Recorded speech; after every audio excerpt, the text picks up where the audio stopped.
Bonjour à tous, ça fait ça va faire la deuxième fois que je tourne cette vidéo parce que j'ai eu un appel du chef entre temps et bon, je dis autant refaire la vidéo, ça faisait que 5 minutes que je parlais. Bonjour pour cette nouvelle vidéo de ma petite série qui sera en 10 volumes. Donc là, on est à la cinquième vidéo. Alors pour ceux qui découvriraient cette vidéo sans avoir vu les précédentes, bonjour, je m'appelle Nicolas, j'ai 36 ans. Cette année, je fête mes 10 ans de librairie et je fais cette série de vidéos qui en contiendra 10, je vais y arriver, pour revenir sur mes 10 ans de carrière. Le but, c'est de réaliser des petites capsules vidéo que je vais pouvoir retrouver facilement parce que j'ai une grande importance pour les souvenirs et j'avais envie de me dire, tiens, ce format pour être revu par mon fils plus tard. Ça peut rappeler, le but, c'est de rappeler aussi des bons souvenirs aux gens et de, pourquoi pas, aider des gens qui aimeraient se lancer dans le métier de libraire et qui aimeraient avoir un peu un retour des différentes choses qui peuvent se passer dans le milieu de la librairie et avoir un avis très personnel. Parce que voilà, encore une fois, moi, c'est mon avis en tant que libraire à Dunkerque dans une librairie spécialisée de bande dessinée, et c'est pas forcément le même avis que quelqu'un d'autre. Alors, je suis revenu sur mes précédentes vidéos sur mon rapport avec l'aventure BD, mon stage, mon lien avec Christophe, en quoi je considère que j'étais fait pour ce métier, sur l'importance des coups de cœur, et aujourd'hui je voulais revenir sur aussi un autre élément qui est important pour moi en librairie, mais qui est beaucoup plus compliqué à mettre en place, ce sont les dédicaces. Parce que oui, en 10 ans de carrière, je me suis bien rendu compte que le fait de ne pas être à Paris, ça a fermé quand même pas mal de portes. Oui, je suis désolé, messieurs et mesdames les éditeurs, je ne vais pas forcément être très sympa avec vous. Alors, je sais très bien, alors je ne mets pas tout le monde dans le même panier, je sais très bien que c'est extrêmement compliqué pour les responsables événementiels parce qu'il faut tenir compte des demandes, il faut essayer de faire tourner un maximum en France. Il y a quand même aussi, je pense, aussi des liens par rapport à Paris, de pas trop éloigner parce que au niveau de la logistique, je suppose que c'est plus simple. Même si un billet Paris-Dunkerque c'est pas très cher et on peut participer aux frais. Et aussi il y a le planning de l'auteur qui doit aussi avancer sur son travail. Quand même, toujours est-il que le nombre de demandes qu'on a pu faire, on n'a pas forcément eu on n'a pas eu beaucoup de résultats en passant par comment dire la manière classique qui est en fait tout simplement de passer par les éditeurs, les responsables événementiels. C'est parce que souvent, la plupart du temps, je suis désolé, mais nous, ce qu'on a eu, ce que j'ai constaté en 10 ans de carrière, c'est que la plupart du temps, c'est parfois on n'a pas de réponse, et parfois la plupart des réponses, c'est ah bah non, là il peut pas, ah bah non, là le planning est chargé, ah mais on vous note. Voilà. Alors évidemment, on a quand même des séances de dédicaces, faut pas cracher dans la soupe, mais ce sont souvent en ne passant pas par le système habituel. Par exemple, l'un des régionales de l'étape, c'est Alain Daudier de la série Jérôme K. Jérôme Bloch, qui en fait est un auteur local qui est de Dunkerque et qui à chaque nouvel album, donc il fait à peu près un nouvel album tous les 1 an et demi, 2 ans, vient en dédicace à la boutique. Donc là, c'est beaucoup plus simple, l'auteur est là. Pareil, qu'on a des auteurs comme Bloz pour les carnavaleux, qui est du coin, ça a été assez facile à mettre en place. Ce qui n'est pas forcément évident parce qu'on pourrait se dire, tiens, une BD sur Dunkerque, évidemment, il y aura surtout sur Dunkerque. Eh ben, ne le croyez pas forcément parce qu'il y a notamment eu une BD qui s'appelle Dunkerque. Attention, je ne dis pas l'éditeur, mais il suffit de regarder pour savoir de quel éditeur il s'agit. Ça a été à la croix et la bannière pour avoir les auteurs en dédicace. On a quand même une BD historique sur Dunkerque. Et on a mis plusieurs semaines, mois, pour avoir les auteurs en dédicace, alors qu'il nous paraissait quand même évident. On s'est même été étonné que l'éditeur ne s'est pas dit, tiens, je vais organiser quelque chose avec les libraires du Dunkerquois. Donc bref, quand c'est en dehors de Paris, c'est un peu compliqué. Pourtant, nous, ce qu'on propose régulièrement, c'est évidemment de payer à manger pour l'auteur, mais on propose régulièrement aux éditeurs de payer l'hôtel et payer le trajet. Donc au final, on ne comprend pas trop pourquoi c'est toujours assez compliqué à mettre en place, parce que oui, il y a des plannings qui sont chargés, mais bon, quand on regarde un peu pour certains auteurs, on se rend compte quand même que c'est toujours un peu les mêmes, je suis désolé, mais c'est toujours un peu les mêmes, et quand on regarde qu'ils sont proches de la région parisienne, tant mieux pour les confrères en question, mais on se rend compte que c'est toujours un peu les mêmes personnes qui sont privilégiées, notamment parce que déjà je pense que ça se passe très bien dans ces librairies-là, mais aussi parce qu'ils sont proches de Paris. Donc c'est un peu chiant. Voilà, oui, je suis un peu mon grincheux, mais tant pis. Donc c'est toujours un peu embêtant. Donc ce qu'on fait nous depuis quelques temps, c'est on passe directement par les auteurs.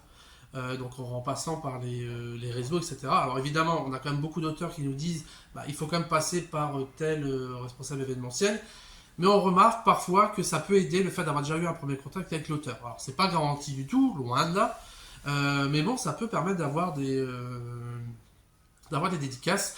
On se rend compte aussi que c'est beaucoup plus simple avec les plus petites structures. Donc moi, l'un de mes premiers gros souvenirs de dédicaces, c'est chez les éditions Fay, qui publiaient Le Juge Bao, donc qui est une petite BD en format à l'italienne, c'était des petits carnets, donc historiques. Et donc on avait reçu l'auteur, alors je sais plus si c'était chinois, japonais, enfin je sais plus quel, un auteur asiatique, qui était venu.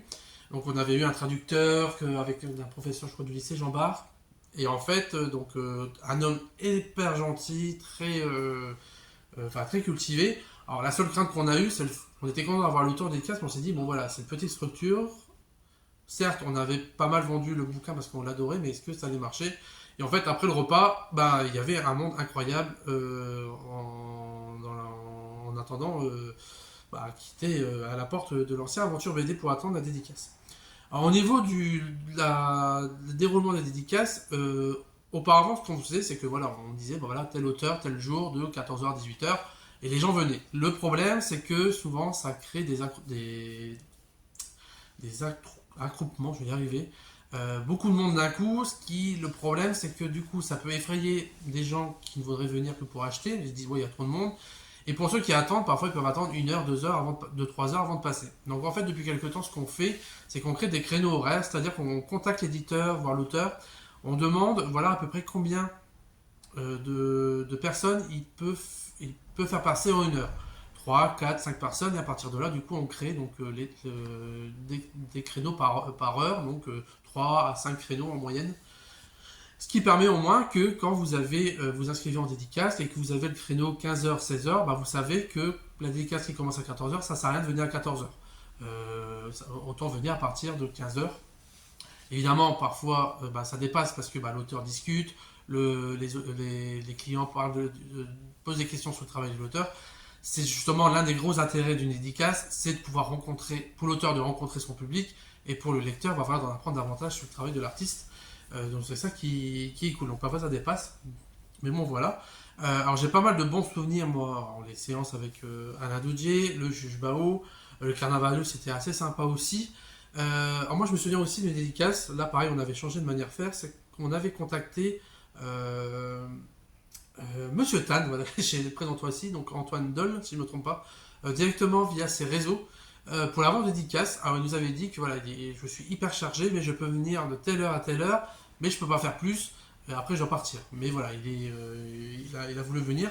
Et ce qu'on a voulu faire, nous, c'est qu'on ne voulait pas avoir, parce que le problème des dédicaces aussi, c'est que, on le voit surtout en festival, c'est toujours un peu les mêmes personnes qui viennent. Donc, on a des habitués, c'est très bien, mais on voulait un peu renouveler, on voulait aussi notamment privilégier les enfants, parce que Mortel Adèle, pour le coup, c'est une série avant tout adressée aux enfants. Et ce qu'on avait fait, du coup, c'est qu'on avait fait un système déjà de réservation, donc je crois que c'était 20 personnes et pas plus. Et on avait pour pouvoir avoir la place, l'idée c'était de créer une couverture façon Mortel Adèle. Et les 20 premières, du coup, avaient leur place. Et les 3 premières qui étaient choisies par les auteurs et par nous, obtenaient en plus la bande dessinée. Donc du coup, on a eu ça, on a eu 20 couvertures, c'était génial. On a eu que des enfants, des gens qu'on n'avait jamais vus. Et c'était top. L'auteur a été adorable, il dédicaçait, il avait des tampons, enfin c'était hyper cool. Voilà, très professionnel. Et bon, par contre, après, il a dû vite partir. Donc voilà, on a eu quand même pas mal de bons auteurs. Hein. Je ne vais pas tous les citer parce que il y en a plein que j'oublierai. Je pense à l'auteur de Concrou, j'ai oublié son nom, je suis désolé. Je pense à l'auteur de Astrid Bromure. Je pense aux premiers auteurs comics que nous avons eus dans la nouvelle boutique. Elsa Chartier et Pierrick Collinet qui étaient venus pour Infinite Loop de Glénat. Donc ça, j'étais hyper content d'enfin avoir du comics et ensuite, surtout pour un bouquin aussi génial que Infinite Loop. Les dédicaces évidemment avaient commencé avec Claude qui a eu pas mal d'auteurs. Il a eu notamment la dessinatrice du journal Buck. Enfin, il a eu plein d'auteurs différents. Christophe après par la suite. Et donc on continue aujourd'hui, même si c'est parfois un peu compliqué. Mais voilà, donc on se rend compte qu'en passant par des petites structures, alors, quand l'auteur est dans le coin, c'est plus facile. Je me rappelle aussi Hélène V, qui est une autrice de Gravelines. Pareil, qui était client, donc ce fut assez facile. Je pense du coup aux petites maisons d'édition. En contactant directement les auteurs, c'est souvent plus simple.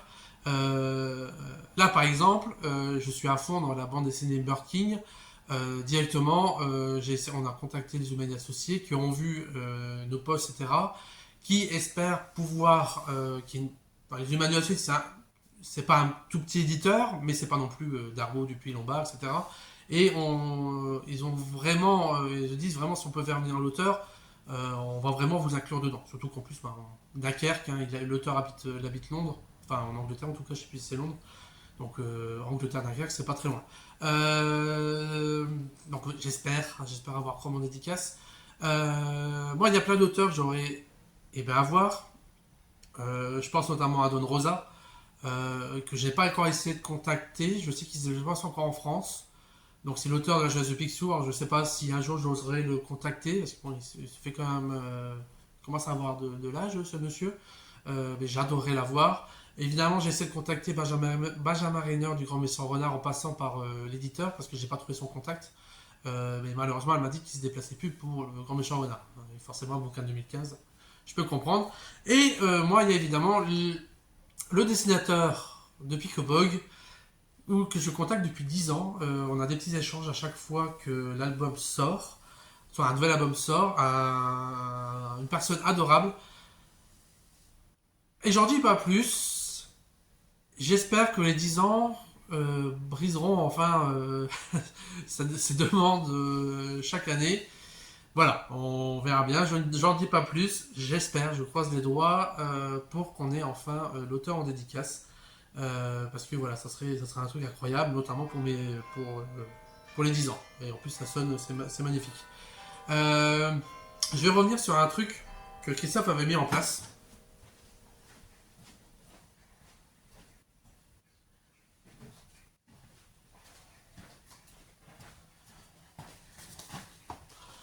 Son livre d'or.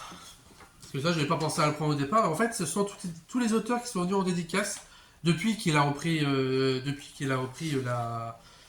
la boutique. Donc à chaque fois, il demande s'il peut avoir une petite dédicace de l'auteur, histoire de soigner. Donc il a eu pas mal de monde, notamment l'auteur le Franc, pardon. Je vais y arriver. Pierre Echevin pour une BD sur le carnaval aussi. Vas-y gamin. La balade de Yaya aux éditions Feuille. Je veux pas tous. Voilà, là c'était pour les carnavaleux, donc ça c'est Bloz. Tac. Voilà, il commence mine de rien à en avoir pas mal. Tiens, voilà. Monsieur Alain Dodger. Donc ça c'est cool. Ah oui, là c'est la dédicace du coup du juge Baou. Donc l'auteur avait fait le portrait de Christophe, que je trouve très très bien. Elsa Chartier, donc du coup, d'Infinite Loop, l'autrice comics qu'on avait reçue à l'ouverture de la boutique. Voilà, il y a pas mal, de choses. J'aime toujours Monsieur l'auteur de Astrid Bromure, qui est notamment celui qui a fait La Famille Pirate aussi, qui a été vraiment aussi adorable. Bref, voilà, il y a pas mal de gens. Ah oui, ça, je pense que c'était le dessinateur de Trappeur de Rien. Je ne sais plus la maison d'édition, mais pareil, une toute petite maison d'édition. Alors, c'est pas péjoratif quand je dis ça, une petite maison d'édition, mais voilà, petite structure et les contacts beaucoup plus simples à faire. Voilà, on a des dédicaces quand même qui sont quand même assez dingues. Voilà, ça aussi, c'est un truc, ça me permet de marquer un peu. En revenant sur. Parce que ça fait partie de l'histoire de la boutique aussi, avoir le nombre. Alors on a eu Free Frebs. Je crois que c'était pendant le salon de la BD de Formardic. Voilà, donc on a eu Philippe Germinet. Ouais, voilà, on a quand même eu. Voilà. Donc ça, c'est quelque chose que les auteurs. Les librairies font beaucoup d'avoir un petit cahier. Là, c'est les auteurs de RIP. Je pense à Keck, qui est un auteur d'origine dunkerquoise. C'est génial, suivez Kex sur les réseaux. Là en ce moment il parle pas mal de sa maison à la campagne et c'est très cool. Ça c'était pour Voleuse, pareil une autrice que je crois qui habite du côté de Lille. Et c'était hyper cool. Donc voilà au niveau des dédicaces, moi c'est toujours un événement que j'aime bien mettre en place. Ça fait parler de la boutique, ça crée du lien avec les gens. Euh, et financièrement, ben voilà, ça fait venir du monde, ça fait donc du coup des ventes, hein, faut pas se le cacher aussi. C'est aussi voilà. Après c'est voilà, encore une fois c'est très compliqué de venir. On a des librairies qui arrivent à faire venir des gens chaque semaine parce que voilà à force ils ont réussi à créer, ils s'acharnent et ils ont réussi à créer un certain nombre de carnets d'adresses. Voilà donc nous on n'est pas encore assez bon là-dessus on va dire. Mais voilà on arrive quand même à tirer notre épingle du jeu. Moi je suis toujours content des choses qu'on fait. Surtout parfois on ne met pas forcément forcément en avant toujours des gens qui ont créé forcément un album qui sont hyper connus. Parce que les gens hyper connus, c'est pas forcément toujours évident de les avoir. Moi, l'important, c'est d'avoir quelqu'un. Alors, certes, avoir quelqu'un d'hyper connu, c'est génial. Hein, je dis n'importe quoi. Avoir Robert Kirkman, l'auteur Walking Dead, en dédicace, ça serait hyper cool, même si c'est que le scénariste. Mais surtout, le but aussi, c'est de. Pour moi, c'est comment dire, la boucle est bouclée quand on arrive à avoir un auteur qu'on fait venir en boutique. Parce que pour moi, je vois aussi ça comme une façon de remercier le public qui était présent pour un bouquin qu'on a adoré. Et c'est aussi pour vis-à-vis de l'auteur, quelque part le remercier pour dire voilà, on a tellement aimé ton travail, on veut t'inviter, on veut te payer à bouffer, on veut te montrer que ton bouquin a fait ressentir des choses aux gens, notamment à nous, et voilà, on veut te le montrer. Parce que bon, voilà, le métier d'auteur, c'est un métier quand même qui est assez solitaire, la plupart du temps, même si certains sont en atelier, et ils n'ont pas forcément les retours des gens directement. C'est souvent quand ils sont en salon ou en librairie qu'ils peuvent enfin le voir. Donc voilà. Et moi j'aime bien aussi donc mettre donc, évidemment en avant des gens pour qui j'ai un affect, pour qui le travail me passionne, m'inspire. Et donc pourquoi que notamment je crée depuis quelques années la journée comics. Donc là la cinquième édition s'est terminée. Bon là on a vite, là on a eu à nouveau quatre auteurs qui sont des auteurs qui n'ont rien publié vraiment, enfin qui n'ont pas publié des gros albums chez des gros éditeurs. La plupart sont illustrateurs, ils cherchent à se développer, ils travaillent dans le métier d'illustration, mais voilà, ils n'ont pas d'album publié. Et en fait, malgré tout, c'est un succès parce que les gens ont pas l'obligation d'acheter l'album de l'auteur, donc qui est pas forcément sur une thématique qui leur plaît, qui est pas forcément voilà quelqu'un qui aime le manga, il aimerait assister à Science dédicace, mais là c'est sur un bouquin franco-belge, donc il n'aime pas le format, ou c'est sur l'ASF, mais lui il est plus fantastique. Là l'avantage c'est sur des auteurs qui montraient leur travail, mais qui pouvaient dessiner tout ce que les auteurs, ce que les gens voulaient. Donc je remercie à nouveau Thomas, je remercie à nouveau Grégory, je remercie à nouveau François, Virginie, Laurent aussi qui était à la présence d'édition, qui ont montré leur travail, donc ils n'avaient pas certes d'album, mais qui ont un univers incroyable. Et moi, quand j'ai vu notamment la première édition avec Grégory, le monde qu'il y avait, c'était dingue. Donc c'est là que je me suis rendu compte que en fait, les gens ne cherchent pas forcément absolument à avoir un album dédicacé ou quelqu'un d'extrêmement renommé. Ils sont curieux de découvrir le travail d'autres. Et en parlant de gens qui ne sont pas dans une grande maison d'édition, etc., et oui, évidemment, Chloé, je voulais parler de toi via cette vidéo. Alors, on verra si tu la regardes.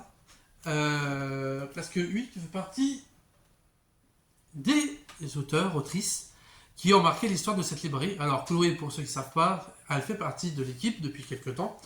Et elle est aussi artiste freelance. Donc, elle a pas mal de projets, BD, illustrations qu'elle aimerait développer, qu'elle aimerait être éditée. Alors c'est pas évident. L'une des choses pour laquelle elle a commencé à se faire repérer sur les réseaux sociaux, c'est les Granet Dots. Alors les Granet Dots en fait ce sont des petits strips qu'elle publie sur ses réseaux.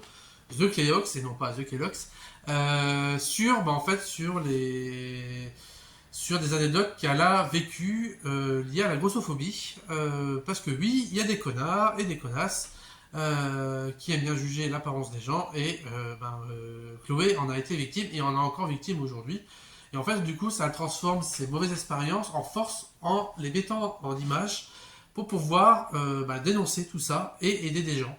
Donc, au final, elle a auto-édité son bouquin, donc un premier volume, donc avec anecdotes en format carré, que moi j'ai trouvé génial. Ça a été aussi mis en page par son compagnon Rémi. Et ça revient sur plein de choses. Hein, n'hésite pas, hein, sur ne serait-ce qu'à manger entre des frites avec une copine, et un con lui veut lui piquer en disant tu dois arrêter de bouffer, ou quelqu'un de la boutique, hein, parce que lui elle parle notamment d'une expérience qui s'est passée en boutique. Elle est en caisse, il y a Apolline qui apporte des croissants, elle lui dit merci, et la dame lui. Enfin, tout est vrai, une dame, une cliente, lui dit il faudrait peut-être arrêter de manger, madame. Voilà, allez vous faire voir au bout d'un moment. Un peu de tenue, ça aurait pas mal. Alors, toujours est-il que du coup, moi, Chloé, c'est quelqu'un dont j'admire le travail depuis très longtemps. C'est une personne que j'admire beaucoup, que je considère comme une sœur. Je dis petite sœur, mais au final, bon, elle a 30 ans, j'ai 36 ans, mais oui, on peut dire petite sœur. Euh, on se ressent beaucoup sur certains points, et j'ai toujours. Enfin, je dis je suis son agent d'un quoi. Donc pour moi, j'essaie à chaque fois de la pousser, j'essaie de partager son bouquin. Et forcément, quand elle a enfin auto-édité son bouquin, moi je lui ai dit, première dédicace, ici, Aventure BD. On a fait une com dingue, et ça a été notamment fait pendant une bourse BD qu'on avait créée à la boutique. Et ça a été incroyable. J'ai toujours peur quand on fait des dédicaces, voilà, comme on avait pour le juge Bao, de savoir l'impact, est-ce que les gens vont venir. C'est compliqué. Alors le fait de faire maintenant des réservations, ça rassure un peu. Même si du coup, on se dit, ouais, mais ça rassure, mais en même temps, est-ce que si ça se remplit pas assez vite, ça fait un peu peur. Et là, en fait, je sais même pas si on avait, je sais plus comment on avait fait, parce qu'en gros, elle a fait sur l'après-midi 50 dédicaces. Ça a été un truc de dingue. Parce qu'en moyenne, un auteur, quand il vient une après-midi, allez, 20 en moyenne, c'est déjà bien, c'est déjà beaucoup. C'est de 14 heures à 18 heures, bon, ça fait quoi? Ça fait 4 heures, ça fait 5 dédicaces par heure, c'est énorme. Là, on a vendu 50 à dédicacer. C'était un truc de dingue. C'était sa première vraie grosse expérience. Parce qu'elle avait déjà fait des salons. Des salons, mais là c'était vraiment sa première grosse expérience de dédicace. Et c'était un truc de dingue. Je me suis retenu de pleurer toute l'après-midi parce qu'elle a rencontré des gens incroyables, donc beaucoup de clients. Alors, moi, je m'attendais pas à voir autant de gens. Je me disais, bon, allez, sur les gens aiment bien Chloé, ils la connaissent, etc. Je me dis, allez, j'attendais, allez, grand max, une quinzaine de personnes, et là, 50. Et elle a vu pas mal de gens, des clients qui étaient curieux, des clients qui suivaient son travail, des clients qui n'étaient pas forcément, enfin, des gens qui n'étaient pas forcément clients, des gens pour qui ils avaient besoin, ils trouvaient dans le bouquin de Chloé quelque chose pour les aider. Et je pense notamment à une nutritionniste qui était là, qui a dit à Chloé, votre bouquin est important, je vais le faire tourner dans tout le service. Et c'est là, ça fait partie du moment où j'ai dit à Chloé, j'ai dit, écoute Chloé, voilà, là tu touches quelque chose, tu vas aider des gens avec ton bouquin. Et ce bouquin aussi a été pris dans des CDI, donc il y a des gens qui sont venus aussi qui disent on va le mettre dans les bibliothèques. Et là pareil, Chloé à l'époque, quand elle était plus jeune, n'avait pas trouvé ce genre de bouquin. Et là, je lui dis, tu vois, ça va être en CDI. Alors, je dis pas que tu vas aider des centaines de personnes, mais il y aura au moins une personne qui va trouver ton bouquin et tu vas l'aider. Voilà, évidemment, ça a été, on a tous chialé. Apolline a été là pour nous donner des mouchoirs. Moi, je suis très fier de Chloé. Je suis très fier de pouvoir réaliser ce genre de dédicace qui, lui, ce n'est pas un gros. C'est pas Manu Larsenet, c'est pas un gros éditeur, mais on s'en fout. En plus, en effet, la journée a été très bien financièrement. Donc voilà, comme quoi, il n'y a pas forcément besoin d'avoir que des gros noms. Pour moi une séance de dédicace, c'est une rencontre avec les gens, c'est une rencontre de l'auteur qu'on permet de faire avec son public, c'est une rencontre de libraire avec l'auteur qui l'apprécie, parce que normalement, si tu invites un auteur de dédicace, tu ne prends pas en compte que le fait qu'il soit bankable, tu prends en compte que tu aimes son travail. Moi, il y a des auteurs, leur travail ne m'inspire pas, ce sont des gros noms. Bon, déjà le fait que je pense que ça serait trop compliqué de les avoir, mais voilà, je ne m'intéresse pas de les avoir en dédicace, parce que voilà, j'ai pas d'affect pour leur travail, et autant laisser la place à des libraires qui apprécient le travail de cet auteur. Donc voilà. 25 minutes pour cette vidéo. Merci de l'avoir regardé jusqu'au bout. J'espère que ça vous avez un peu aidé à avoir un peu le monde de la dédicace en librairie. Il faut surtout pas avoir peur de venir en dédicace dans une librairie. Parce qu'on peut avoir des gens qui se disent parfois, voilà, est-ce que j'ai le droit d'y aller, etc. Vous nous demandez. Si vous voulez voir un peu ce que c'est, pareil, c'est pas parce que nous on fait sur un système de réservation qu'il est impossible que le jour où vous venez, vous découvrez qu'il y a des dédicaces, vous pouvez pas y participer. Là, il faudra simplement voir en fonction du temps de l'auteur. Et pareil, sans vous inscrire, mais vous voyez pas forcément des dédicaces, mais vous voulez voir ce que c'est. Vous pouvez quand même venir et parler avec l'auteur. Voilà, vous nous demandez, dites voilà, est-ce que ça dérange? Vous pouvez découvrir son travail. Venez, soyez curieux. Parce que c'est dingue, moi je suis toujours émerveillé par le travail que font les auteurs, que ce soit scénaristes ou dessinateurs. Merci pour le travail que vous faites. Parce que sans vous, on ne serait rien et malheureusement vous êtes le dernier enfin, vous êtes à la fois le premier maillon de la chaîne du livre et vous êtes un peu vous êtes les derniers un peu là-dedans parce qu'il y a beaucoup d'inégalités dans le métier d'auteur, de créateur. Bon, je ne parle pas maintenant avec les problèmes d'IA, etc. Bref, moi ça fait 10 ans que je fais ce métier. Si j'en suis autant passionné, c'est grâce à vos histoires. C'est que vous me faites rêver et du coup, moi j'ai envie de faire rêver les gens. Parce que voilà, quand moi je passe un très bon moment, que je lis un bouquin qui m'a marqué émotionnellement, qui m'a fait vibrer, que ce soit en me faisant pleurer, en me faisant rire, etc. Je n'ai qu'une envie, c'est de partager ça avec d'autres gens. Bon voilà, donc là ça sonne, ça fait 27 minutes. Je vous remercie d'avoir regardé cette vidéo. N'hésitez pas, les graines sont disponibles à Aventure BD. Et si jamais vous voulez des dédicaces de Chloé, il suffira de lui demander. Et normalement, si vous êtes gentil, elle devrait pouvoir vous la faire.